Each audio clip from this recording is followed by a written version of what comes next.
अस्सलामुअलैकुम।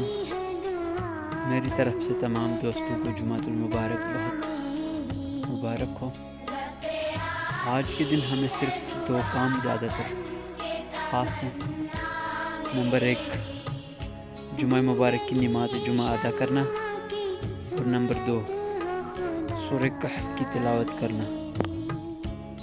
नबी अकरम सल्लल्लाहु अलैहि वसल्लम ने फरमाया, सूरह कहफ की तिलावत करने से इंसान की ज़िंदगी में बरक़ात आते हैं और फितने दजाल से महफूज हर उम्मत मुस्लिमा रहेगी। तमाम दोस्तों से गुजारिश है, सूरह कहफ की तिलावत कीजिए, ख़ास करके जुमा के रोज़। रोज़ाना कुरान मजीद की तिलावत करना न भूलें। अल्लाह हाफ़िज़।